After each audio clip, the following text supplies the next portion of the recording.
Paris ऑलिम्पिकमध्ये भारतानं पदकांचं खातं उघडलं। मनू भाकरला 10 मीटर एअर पिस्तलमध्ये कांस्य पदक। मास्क आणि टोपी घालून दिल्लीला जायचो। अमित शहांसोबत 10 वेळा बैठका झाल्या। पत्रकारांशी गप्पा मारताना अजितदादांनी सांगितले महायुतीमधल्या सहभागाचे किस्से।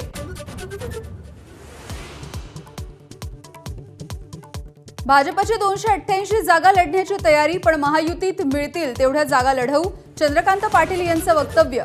तर 288 मतदारसंघामध्ये निरीक्षक नेमणार, संजय शिरसाट यांची माहिती। अजित पवार गटाचा आणखी एक आमदार शरद पवारांच्या सोबत। हडपसरचे आमदार चेतन तुपे शरद पवारांच्या कार्यक्रमामध्ये सहभागी। कालच बाबाजानी दुर्राणी झालेत पवारांच्या राष्ट्रवादीमध्ये सहभागी।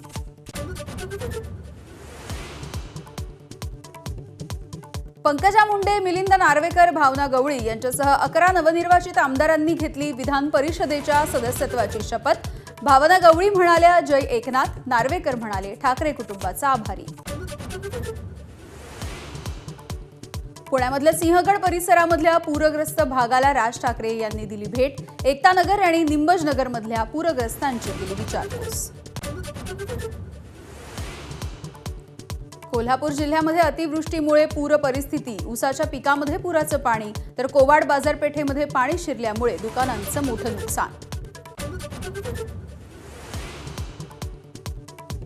भंडाऱ्यामध्ये मुसळधार पावसाचा फटका, सखल भागांसह अनेक घरांमध्ये सुद्धा पाणी शिरलं, तर जिल्ह्यातील 20हून अधिक गावांचा संपर्क तुटला। तरुणीच्या हत्या प्रकरणातील आरोपीला अटक करण्याच्या मागणीसाठी उरणमध्ये मोर्चा।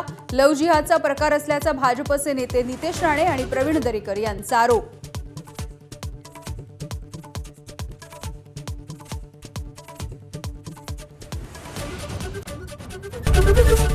एबीपी माझा, उघडा डोळे बघा नीट।